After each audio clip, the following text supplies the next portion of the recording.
So hey guys, আমি বিদিশা চলে আসলাম আমার একটা নিউ মিনি ব্লগের সঙ্গে। আর গাইজ এতদিন কোনো কন্টেন্ট পাইনি, ওর জন্য ভিডিও বানাতে পারিনি গাইজ। আজকে আমি বানাবো হচ্ছে ঘুগনি, তো ভাবলাম চলো সেটাই তোমাদের সঙ্গে একটু শেয়ার করি। আমি গাইজ জানি না, রও জানি না, কিন্তু আজকে ফার্স্ট টাইম বানাবো ঘুগনি। তো চলো তোমরা দেখতে থাকো পুরোটা। আমি গাইজ ইউটিউব দেখে দেখে বানাচ্ছি, জানি না কীরকম খেতে হবে।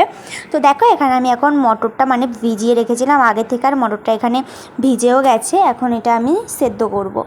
তারপরে তো মটরগুলো এখানে আমি প্রেশার কুকারের মধ্যে দিয়ে দিয়েছিলাম, আর তার মধ্যে দিয়ে দিয়েছিলাম সামান্য একটু লবণ আর একটু হলুদ।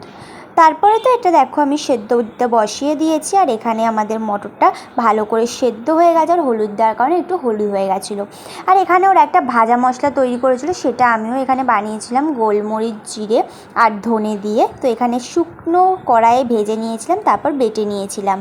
আর এদিকে আলুগুলোও কেটে নিয়েছিলাম, আর এখানে পেঁয়াজও কুচিয়ে নিয়েছিলাম পরিমাণ মতন। আর এখানে আদা বাটা, টমেটো বাটা আর হচ্ছে রসুন বাটা দিয়েছিলাম। এবার কড়াইয়ের মধ্যে তেল দিয়ে তার মধ্যে দিয়ে দিয়েছিলাম জিরে, তারপর আলু ভেজে নিলাম, ওর মধ্যে আলুগুলো দিয়ে দিয়েছিলাম।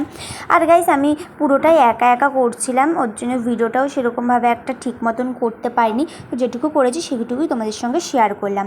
তার মধ্যে পেঁয়াজ আর লঙ্কাও দিয়ে দিয়েছিলাম, তারপর সেটাকে ভালো করে নাড়িয়ে নিয়েছিলাম। আর দেখো গাইস আমি পুরোটাই কিন্তু একা একা করেছি, কেউ আমাকে হেল্প করিনি। তারপরে তো এর মধ্যে আমি দিয়ে দিয়েছিলাম হচ্ছে পেঁয়াজ আলু, ওগুলো ভাজার মধ্যে দিয়ে দিয়েছিলাম টমেটো বাটা, আদা রসুন বাটা। তারপর এখন দিয়ে দিলাম হলুদ গুঁড়ো, লঙ্কার গুঁড়ো, জিরের গুঁড়ো, তারপর দিয়েছিলাম হচ্ছে চিনি, তারপর হালকা লবণ দিয়েছিলাম, সেগুলো দেখাতে পাইনি। দিয়ে এটা ভালো করে আমি একটু কষিয়ে নিয়েছিলাম। তোমরা আবার কেউ কমেন্ট করতে এসো না গাইজ, এরকমভাবে কে ঘুগনি রান্না করো। তো আমি ফার্স্টেই বলেছি আমি ইউটিউব দেখে দেখে রান্না করছি, 3-4 জনের দেখে দেখে আমি এটা রান্নাটা করেছি গাইজ। তো দেখো ভালো করে কষানো হয়ে গেছে। এরপর আমি ঢেলে দিয়েছিলাম ঘুগনিটা।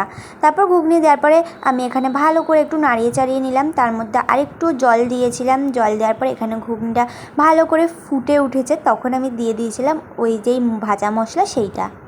তারপর ভাজা মশলা দিয়ে এখানে ভালো করে আমি একটু নাড়িয়ে নিলাম। আর গাইজ আমার ঘুগনি পুরো রেডি হয়ে গেছে, দেখো কি সুন্দর হয়েছে। আর এখানে আমি একটু আনন্দ নাচছিলাম গাইজ, আমি এত সুন্দর ঘুগনি বানালাম ফার্স্ট টাইম। এবার খেয়ে দেখবো কীরকম হয়েছে। দেখো গাইজ এখানে আমার ঘুগনিটা রেডি হয়ে গেছে। আর ঘুগনির সঙ্গে খাওয়ার জন্য আমার মা এখানে বানিয়েছিল লুচি, আর আমি বানিয়েছিলাম ঘুগনিটা। সত্যি কথা বলতে খুব সুন্দর হয়েছিল, ফার্স্ট টাইম বানিয়েছিলাম তো কি জাস্ট হেভি খেতে হয়েছিলো গাইজ। আমি তো নিজের হাতে নিজে চুমু দিচ্ছিলাম, মানে এতটা সুন্দর আমি খেতে বানিয়েছিলাম গাইজ। তো যাই হোক, ভিডিওটা কীরকম লাগলো জানিও। চলো টাটা, বাই বাই।